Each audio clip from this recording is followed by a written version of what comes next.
happens. Maybe there's some commitments, another team league, who knows. But getting into this game, spawning as the Teal Protoss off racing on Toon Valley. It's the Teal Protoss, not his buddy. And his opponent in the opposite corner of the map, in the purple, off racing himself as the ugliest race we know. It is ROOTMasa. Zerg. Yeah, and for those who don't know, by the way, Masa is typically a Terran player, and not his buddy typically a Zerg player. So this is going to be a little funky, because not his buddy's going to know just about every timing that Masa could probably hit. Unless we see some cheese or something, but... We already passed 6 and 9 pool. I'm so disappointed. Yeah, while we follow this probe across the screen, guys, let's give a little shout out to what should have been today. This is the Zeke TV / 6 Pool Gaming Pro League. They have put together a $1,000 prize pool, and of course, as we said a little bit earlier, but for those who are maybe just tuning in, $600 going to first place, $250 to second, and $150 to third. So there's no measly small prize for third place. Even if you lose, you still win. This has been an event, by the way, that's been going on since August. You know, we had the open season, everything. Working with Zeke.com and 6pool Gaming has been a pleasure. And for those who don't know, by the way, 6pool Gaming is a resource website. They actually put out a lot of really good StarCraft video content. And quite frankly, I wish Crystalina was around, because that gold event tomorrow would be right up her alley. You know, have the people who play in that event make sure to check out the videos that they produce, because it will improve their gameplay. There's no question about it. That's very true. And they're all very, very cool people for allowing us a chance to do this. And like I was saying earlier, we've had a lot of good feedback from it, and there's a chance that there will be another season. So if you're interested in that, give 6pool Gaming a shout out. If you already have a profile with them, message them within that, or tweet at them, or Facebook like them, anything. You guys know, social media powers the world. I do want to comment that our Protoss player managed to miss blocking the natural hatchery. Not so good. Not his body, not so good.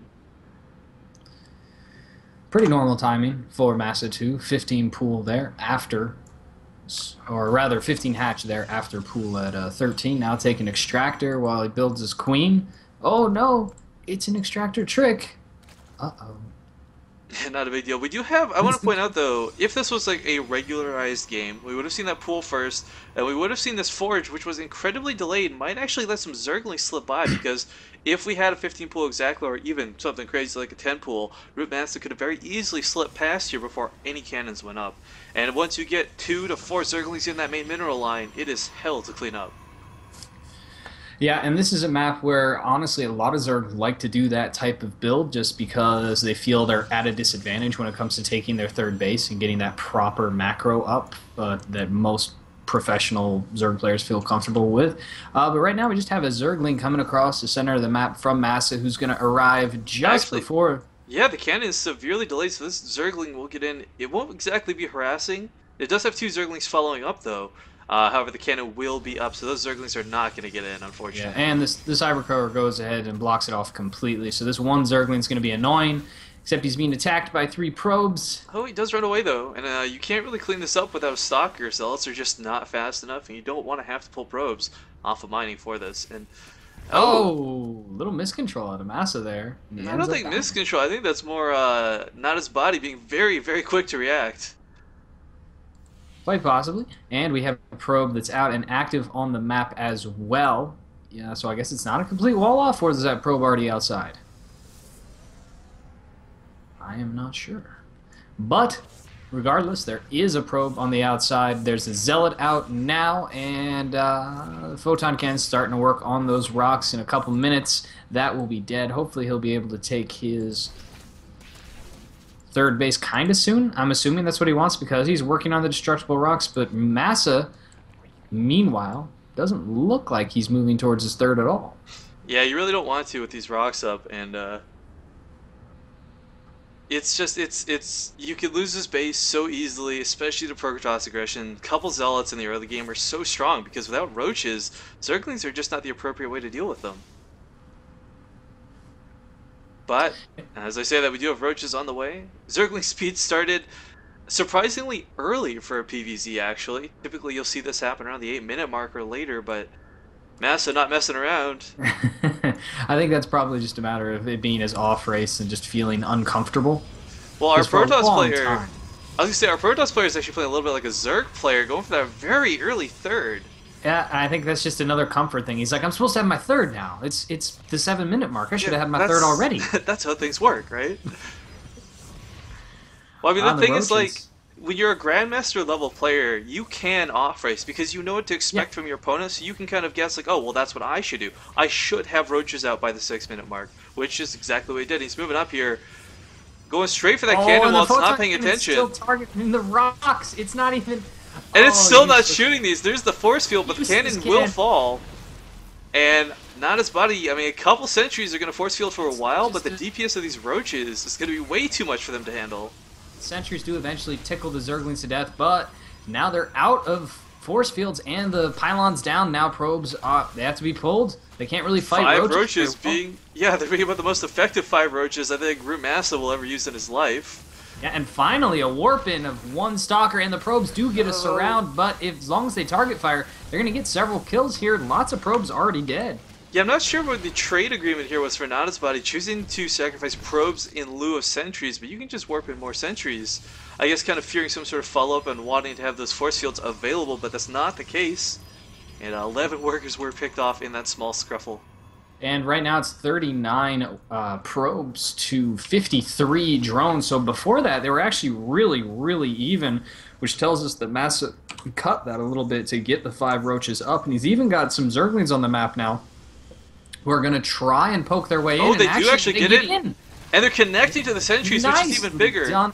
All the way up into the main, they get to see the Twilight Council is down, and now they're going to harass the main mineral line. And even though the probes can handle this, the fact is they're losing mining time, and it's kind of worthwhile. Zerglings are pretty cheap.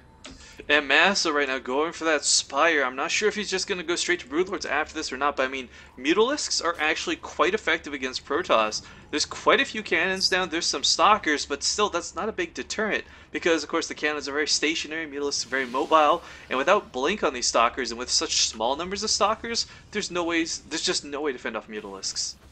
What I find amusing, though, is that we're a good 10 minutes into the game, and army supply for both players is just above 10. Finally, Massa starting to build some more Zerglings, but Nada's body has just really been greedy. He's only built, let's see, 4 Stalkers now? Yeah, that greed may pay off for him, though, because it's taking Massa a long time to connect to this base. He started his creep spread, he's going for his 4th now, but this 3rd has been up and running for quite a long time, and oh my goodness, Lord, that's 5 gateways coming in. Yeah. Or sorry, 4 gateways, my mistake. That's a pylon on the south. And Blink Research is 40 seconds done, 100 more seconds left, and it really doesn't seem like Massa has anything planned anytime soon. He's waiting for that Spire to finish before he really starts creating his army. He does have Zerglings out, but almost as if it's because he feels he has to. Don't really seem to be doing all that much. Yeah, 9 Mutalisks immediately in production, and I mean, right now, the amount of Stalkers and Sentries on the field can pick off those Mutalisks. However, if Massa dedicates to them, produces quite a few more, you can really overwhelm your opponent with Ling Muta. Definitely. Protoss are very vulnerable against Mutalisks, and this map's pretty good for them too, although Blink Stalkers can reach across that gap between the 2nd and 3rd base. Oh gosh. So, Talk about comfort zones here. Massa's going for a 5th right now. That 3rd base is kind of getting a little nullified as far as its effectiveness goes. I like it. The creep spread has, in essence, stopped for the last 2 minutes. It's hard to do. I mean, like, if you're going to play Terran in off-race, it's one thing to know Zerg strategies. It's another to be able to control the creep and handle injects and do all these other things. But the Mutalisks are swarming around here, looking. There's no cannons, and the Stalkers are out of position to deal with the southern. In fact, they're all moving out across the field, and Massa will. Gets supply blocked. Massa should actually be able to draw everything back home, which will buy him time to get infestors on the these field. Zerglings are kind of getting donated here. Only a few die. Actually, he does manage to pull them back just in time. And Nada's body is a little disappointed to find out that the creep is halfway across the map already. Massa is destroying probes, though, in the main right now. Taking out most of the 3rd force and the rest of the retreat, but oh, this Stalker army is so massive. And with these sentries, those Zerglings will never connect to it. Blink as well, I mean, he needs those infestors to pop. There's 8 on the way, but it might be a little too late. Zerglings are coming in behind. There's no force fields over here. The drones are joining the fight as well at the 3rd. Meanwhile, the Mutalisks taking out all the probes, in essence, at the main expansion. Lots of force fields finally go down, and this Stalker force is going to be really hard for Massa to deal with Zerglings, and yet that's all he's building. No, never mind. 9 infestors on the way. Yeah, as soon as those infestors pop, get some good fungals. That's when he should have used the Zerglings, but right now he's got a lot of low health Zerglings. Sorry, not even a lot, about half the size of his army before.